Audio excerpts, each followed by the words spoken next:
Welcome to Shri Radha Vallabh academy, subject अपना हिंदी। और हिंदी में आपकी बच्चों एक और बुक लगी है सप्लीमेंट्री, यानी उसे कहते हैं उपविषय। सप्लीमेंट्री आपकी कौन सी बुक लगी है बेटा? बाल राम कथा। ठीक है।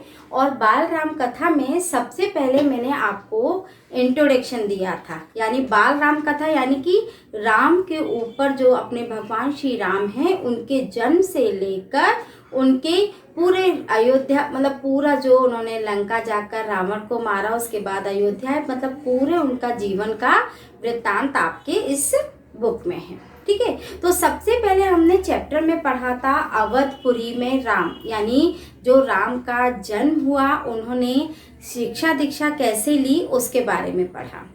आज हम उसके आगे का चैप्टर पढ़ेंगे जंगल और जनकपुर, यानी कि जब राम बड़े हुए, शिक्षा दीक्षा उनकी पूरी हुई, तो उसके बाद जो उनके जो पिताजी थे, राजा दशरथ थे, उन्होंने उनके राज्याभिषेक की सोची। उन्होंने सोचा कि अब हमारे पुत्र बड़े हो गए हैं तो इसमें से किसी न किसी को राजा बनना चाहिए। तो वो राज्याभिषेक की सोच ही रहे थे कि अचानक कौन आ गए थे। आपको ये मैंने पहले वाले चैप्टर में बताया था कि वहाँ पर एक गुरु आए, तो उन्होंने राम को मांगा। क्यों मांगा था? क्योंकि वो एक यज्ञ कर रहे थे और उस यज्ञ में वहाँ के जो राक्षस थे उस जंगल में, वो उस यज्ञ को पूरा नहीं होने दे रहे थे। तो उनके विनाश के लिए, उनके वध करने के लिए, उनसे अपनी रक्षा कराने के लिए वो राम को लेकर जाते हैं। बहुत सोच विचार के बाद, बहुत मुश्किलों से राजा दशरथ तैयार होते हैं और राम लक्ष्मण उनके साथ जंगल जाते हैं। तो सबसे पहले वो ऋषि कौन थे? विश्वामित्र। तो अब जो विश्वामित्र के साथ जब राम और लक्ष्मण वन में, मतलब उनके आश्रम जाते हैं, तो पैदल पैदल, पहले तो ऐसा तो होता नहीं था कि मतलब ट्रेन हो या कोई व्हीकल तो होता नहीं था, तो पहले क्या पद यात्रा की जाती थी। तो ऋषि मुनि, मतलब जो अपने गुरु थे, वो आगे चल रहे थे, पीछे लक्ष्मण और राम चल रहे थे। तो इस तरह से वो अयोध्या नगरी को छोड़कर जंगल की तरफ चल देते हैं। चलते चलते सुबह से संध्या हो जाती है। तो गुरु सोचते हैं कि देखो राजकुमार हैं और बहुत समय से चल रहे हैं, तो वो एक जगह पे विश्राम करने के लिए रुक जाते। तो वहाँ पर जब वो वहाँ पर रुकते हैं तो महर्षि बोलते हैं कि तुम लोग हाथ मुंह धोकर आराम कर लो। आराम करने के बाद मैं तुम्हें कुछ शिक्षा दूंगा। पहले बेटा शिक्षा के जो गुरु लोग जो होते थे वो शिक्षा देते थे, वही अस्त्र शस्त्र की शिक्षा और आपके जो आचार विचार में अच्छे गुणों को जो मतलब अच्छे गुण जो डालते हैं, वो सब जो शिक्षा होती है वो आचार्य गुरु के माध्यम से ही प्राप्त होती थी। ठीक है। तो जब विश्राम करने के बाद संध्या के समय उन्हें, दोनों भाइयों को विश्वामित्र कौन कौन सी शिक्षा देते हैं, उस शिक्षा का नाम, देखो ये शिक्षाएं जो हैं वो आपको याद करनी पड़ेंगी। तो उस समय उन्होंने वहाँ पर उन्हें कौन सी शिक्षा दी थी? बला अति बला। बला अति बला नामक की जो विद्याएं उन्होंने सिखाई, और उन्होंने रात में, वे लोग सोए नहीं थे और उन्होंने तो उसी समय उनको वो सारी शिक्षाएं सिखाई थी। उसके बाद प्रातः काल हुआ। प्रातः काल में फिर ऋषि मुनि और गुरु आगे चलते गए। तो धीरे धीरे आगे बढ़े। कठिन यात्रा थी, जंगलों में वो घूमते घामते मतलब निकल के आगे पहुंचते हैं। उसके बाद वो सुंदर वन में पहुंचते हैं। तो सुंदर वन जो होता है, वहां पर एक राक्षसी रहती थी जिसका नाम था ताड़का। क्या नाम था? ताड़का। इस पाठ की पूरी जो समरी है वो शॉर्ट रूप में मैं आपको बताऊंगी, इसके बाद रीडिंग आपको स्वयं करनी होगी। ठीक है। तो जो सुंदर वन था उसका नाम ताड़का वन पड़ गया। ताड़का वन क्यों पड़ गया? क्योंकि वहां पर जो राक्षसी रहती थी उसका नाम ताड़का था। तो वो उस जंगल में किसी को भी, मतलब उसका राज्य था, वहां पर वो वहां पे आने वाले लोगों का वध कर देती थी, मार देती। तो उसके भय से उस जंगल का नाम ही ताड़का वन पड़ गया। उसके बाद वहाँ पर राम ने महिषी से आज्ञा मान ली कि यहाँ पर मतलब उन्होंने कहा कि देखो ये जो जंगल है, इसका जो ये वन है, यहाँ पर ताड़का नाम की राक्षसी रहती है।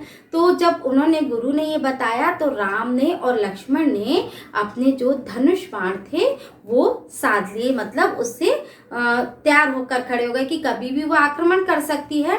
तो वहां पर उस वन में ताड़का ऋषि पर और उन पर आक्रमण करती है, तो राम के तीर से उसका वध होता है। तो यहाँ पर मतलब ताड़का का जो राक्षसी ताड़का का वध किया किसने किया? राम ने। उसके बाद फिर दोनों राजकुमारों को थोड़े समय वहाँ पर रुकने के बाद वहाँ पर फिर राजकुमारों को विश्वामित्र ने और भी शिक्षा दीक्षा दी। बहुत सारे अस्त्र शस्त्रों की शिक्षा उन्होंने दी और उन अस्त्र शस्त्रों के प्रयोग करने की विधि भी बताई। मतलब इस यात्रा के दौरान विश्वामित्र ने राम और लक्ष्मण को बहुत सारी अस्त्र शस्त्र शिक्षाएं प्रदान की। ठीक है, उसके बाद वह फिर जंगल में आगे गए और कुछ समय पश्चात ऋषि के वन में पहुंचे, ऋषि के आश्रम में पहुंचते हैं। फिर वहां पर यज्ञ प्रारंभ होता है। यज्ञ प्रारंभ होने के बाद यज्ञ प्रारंभ होता है, फिर यज्ञ चलता है। उसी बीच में राम और लक्ष्मण उस यज्ञ की सुरक्षा के लिए वहां पर ध्यान देते हैं और अपना धनुष बाण लेकर घूमते हैं। तो वहां पर 2 राक्षस आते हैं। वहाँ पे आपको मालूम है कि उन्हीं यज्ञों को विध्वंस करने के लिए राक्षस आते थे। उन्हीं से सुरक्षा के लिए राम और लक्ष्मण को विश्वामित्र अपने साथ लेकर आए थे। तो वहाँ पर फिर 2 राक्षस अनुष्ठान का अंतिम दिन था, मतलब लास्ट दिन था। उसी समय वहाँ पर सुबाहु और मारीच 2 राक्षस आते हैं। मारीच बहुत क्रोधित था। क्यों क्रोधित था? क्योंकि मारीच के मतलब माँ को, मारीच की माँ कौन थी? ताड़का, जिसको श्री राम ने सुंदरवन में मारा था। तो क्रोधित होकर जो मारीच और सुबाहु ये 2 राक्षस थे, वो उस यज्ञ को ध्वंस करने आते हैं। और उसके आने के पश्चात राम और लक्ष्मण ने अपने धनुष बाणों से उन राक्षसों का भी नाश किया। तो इस तरह से इस वाले जो पार्ट में जंगल में जो कुछ हुआ, ऋषि मुनि के आश्रम में जो कुछ हुआ, वो इसमें पार्ट में बताया गया। यानी कि ताड़का और सुबाहु और मारीच 3 राक्षसों को उन्होंने राम और लक्ष्मण ने मारा और विश्वामित्र का यज्ञ संपन्न कराया। उसके बाद फिर इसके बाद ये है अपना जनकपुर। सेकंड जो टॉपिक है इस वाले में जनकपुर। जनकपुर कहाँ है? जनकपुर जो है वो रानी सीता का घर था। ठीक है, तो थोड़े समय के पश्चात वहाँ पर जब आश्रम में रहे तो उन्होंने फिर राम ने मतलब वहाँ पर आश्रम में रहने के बाद जो विश्वामित्र हैं वो बोलते हैं कि हम थोड़े दिनों के लिए जनकपुर चलेंगे, क्योंकि वहाँ पर मतलब एक स्वयंवर रचा जा रहा है। राजा जनक ने स्वयंवर रचा है, उस स्वयंवर को तुम्हें भी देखना चाहिए। वहाँ पे जो शिव धनुष रखा हुआ है, जो स्वयंवर की जो शर्त है, उस शर्त को पूरा करने बहुत सारे राजकुमार आ रहे हैं। तो उस शिव धनुष को और उस स्वयंवर को देखने हम लोग भी वहां पर चलेंगे। तो विश्वामित्र के साथ राम और लक्ष्मण भी राजा जनक के यहाँ जाते हैं। तो वहां पर सारे राजा उस प्रतियोगिता में भाग ले रहे थे। भाग लेने के बाद सारे राजा थक जाते हैं और उस शिव धनुष यानी उस प्रतियोगिता की जो शर्त थी शिव धनुष को तोड़ने की, वो कोई भी पूरा नहीं कर पाते। तो जो राजा जनक थे वो बहुत ज़्यादा घबरा जाते हैं कि अब यह मतलब जो मैंने स्वयंवर रचा है और ये सब नहीं हुआ तो मेरी मतलब पुत्रियों की विवाह कैसे होगा। तो फिर विश्वामित्र राम को आज्ञा देते हैं और राम उस शिव धनुष को तोड़ते हैं और उस शर्त को पूरा करके वो सीता स्वयंवर की जो शर्त होती है उसको पूरा करते हैं। उसके बाद राजा दशरथ आते हैं और इस तरह से रानी सीता का राम के साथ विवाह होता है। उसके बाद जो राजा जनक हैं वो राजा दशरथ के सामने अपनी एक इच्छा प्रकट करते हैं। उनकी क्या इच्छा प्रकट होती वो कहते हैं कि मतलब हमारी और भी जो कन्या है, मेरी एक कन्या है, उसका उनकी जो छोटी कन्या है उर्मिला, उसका विवाह वो लक्ष्मण से चाहते हैं। फिर उनका एक छोटा भाई था कुशध्वज उसकी 2 पुत्रियां थी, मांडवी और श्रुतकीर्ति। वो उनका विवाह भरत और शत्रुघ्न से चाहते हैं। तो राजा दशरथ मान जाते हैं और इस तरह से चारों जो राजकुमार थे उन राजकुमारों की चारों राजकुमारियों से विवाह होता है। तो अपने इस वाले चैप्टर में सेकंड जो आपका जो चैप्टर है जंगल और जनकपुर, इन चैप्टर्स में जनकपुर में यानी कि राजा जनक की चारों पुत्रियों का स्वयंवर और चारों मतलब जो राजकुमार थे राम, लक्ष्मण, भरत और शत्रुघ्न, उनका चारों राजकुमारियां थी सीता, उर्मिला, मांडवी और श्रुतकीर्ति, इनसे विवाह संपन्न होता है और उसके बाद वो अपनी अयोध्या नगरी वापस आते हैं। तो हमने अपने इस पाठ में जंगल और जनकपुर में राम, लक्ष्मण, भरत, शत्रुघ्न के विवाह तक की कथा पढ़ी। इसके बाद अपना जो अगला चैप्टर है 2 वरदान। बेटा इसमें जब चारों राजकुमारों का विवाह होता है, विवाह के पश्चात राजा दशरथ जो है वो राम का राज्याभिषेक चाहते हैं, वो राजा बनाना चाहते हैं राम को। तो ये जो राजा बनाने की खबर सुनकर पूरी अयोध्या नगरी में खुशियां हो जाती हैं धूमधाम से, तो सबको मनाया जाता है। लेकिन उसी समय जो उनकी रानी कैकेयी थी, उनकी जो एक दासी थी, दासी का नाम था मंथरा। तो मंथरा रानी कैकेयी के मन में विचार भरती है कि अगर राम राजा बन गए तो भरत उनका दास बन जाएगा। तो पहले तो कैकेयी नहीं मानती क्योंकि कैकेयी राम को बहुत प्रेम करती थी, लेकिन जब कोई बार बार प्रयत्न करता है, कोई चीज़ बार बार किसी के मन में बैठाता है तो वो कुछ ना कुछ समय बाद उसके मन में बैठ जाती है। तो ऐसा ही मंथरा के बार बार प्रयास करने से रानी कैकेयी के मन में भी ये बात आने लगती है कि हाँ हो सकता है कि राजा राम भरत का अभिषेक हो जाए, वो राजा बन जाए, तो भरत छोटे होने के नाते उन्हें दास बनना पड़े। तो वो उन्हें स्वीकार नहीं था। तो रानी कैकेयी को एक बार राजा दशरथ ने 2 वरदान दिए थे कि तुम किसी भी समय उन वरदानों को मुझसे मांग लेना। तो उस समय रानी कैकेयी ने नहीं मांगा था, लेकिन अब आकर वो राजा दशरथ से अपने वो 2 वरदान मांगती हैं। तो रानी ने उनसे राजा दशरथ से 2 वरदान मांगे और वो 2 वरदान कौन से थे? पहले वरदान में राजा राम को 14 वर्ष का वनवास, और जो सेकंड वरदान में मांगा कि मेरे पुत्र भरत को राज सिंहासन। अब जो राजा दशरथ थे वो बहुत परेशान हो गए कि मैंने नगर में ऐलान कर दिया कि मैं राम का राज्याभिषेक कर रहा हूँ, उसको राजा बना रहा हूँ, लेकिन अचानक ये सब कैसे? तो उन्हें वो अच्छा नहीं लगा और राजा मूर्छित हो गए। वो बहुत समझाते हैं कैकेयी को, लेकिन कैकेयी के बात समझ में नहीं आती है।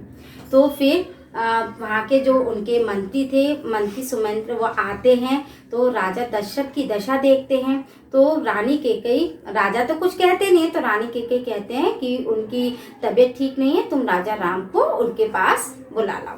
फिर वो राजा राम को वहाँ बुला के लाते हैं। तो राम जब आते हैं अपने पिता की इस अवस्था को देखते हैं तो वो कारण पूछते हैं।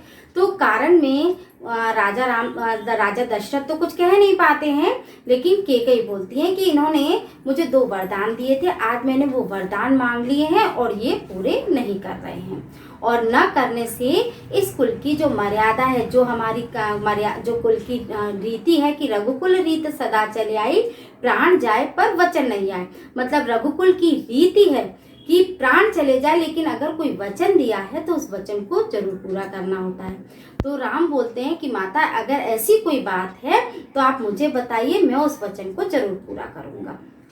तो रानी कैकेयी अपने दोनों वचन बताती हैं कि तुम्हारे लिए 14 वर्ष का वनवास और मेरे पुत्र भरत का राज सिंहासन। राम सहर्ष उसको उनके जो 2 वचनों को सुनकर सहर्ष मान जाते हैं और वो वन में जाने की तैयारी करने लगते हैं। दशरथ कुछ नहीं कहते हैं, वो चुपचाप राम को जाते हुए देखते हैं। उसके बाद राम अपनी माता कौशल्या से आशीर्वाद लेते हैं। ये खबर लक्ष्मण को पता चलती है। लक्ष्मण बहुत क्रोधित होते हैं, लेकिन राम उनको समझा देते हैं। सीता को जब ये पता चलता है तो सीता भी वहाँ वन में जाने की जिद करती हैं और वो भी आज्ञा मांगती हैं है माता से और राम से वचन ले लेती है। तो इस तरह से इस पाठ में पूरा ये बताया गया है कि किस तरह से ये दो वरदान कैकेयी के मांगने पर राम को 14 वर्ष का वनवास हुआ और राम के साथ उनकी पत्नी सीता और उनका जो छोटा भाई लक्ष्मण भी बन जाते हैं। ठीक है। और इसमें इस समय फिर जब ये खबर पूरे अयोध्या में पता चलती है तो अयोध्यावासी भी बहुत दुखी होते हैं। वो कैकेयी को भी बहुत बुरा भला कहते हैं, तो बहुत बुरा भला कहते हैं, लेकिन राम तो मर्यादा पुरुषोत्तम थे, उनको तो अपने पिता के वचनों की पालन करना था, तो वो सहर्ष जंगल जाते हैं। तो फिर थोड़े यहाँ पे उनके जाते समय अयोध्या नगरी के लोगों का दुखी होना और फिर राजा मतलब जो सुमंत्र थे, उनके मंत्री थे, वो उन्हें छोड़ने जाते हैं, उन्हें मनाते भी हैं कि मतलब जो राज सिंहासन का भरत को राज सिंहासन दिलवा दीजिए, लेकिन तुम्हारा बन जाना जरूरी नहीं है। लेकिन राम नहीं मानते हैं और वो जाते हैं। तो अपने पिता के जो वचन हैं उनका पालन करके अपने रघुकुल की रीति को इसमें निभाने की बात बताई गई है।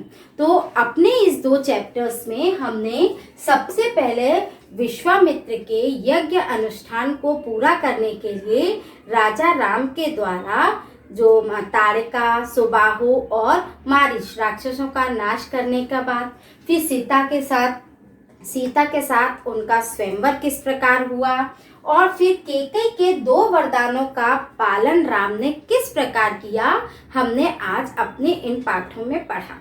अब इसके बाद देखो, इसका जो शॉर्ट रूप है, एक कहानी जैसे मैंने आपको बताया है।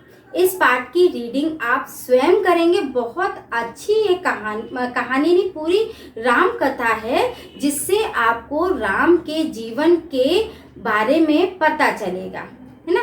इसलिए आप इस पाठ को बहुत ध्यान से पढ़ेंगे। इन्हीं पाठों के बीच में से जो क्वेश्चन आंसर्स बनेंगे उसकी PDF में आपको भेज दूँगी।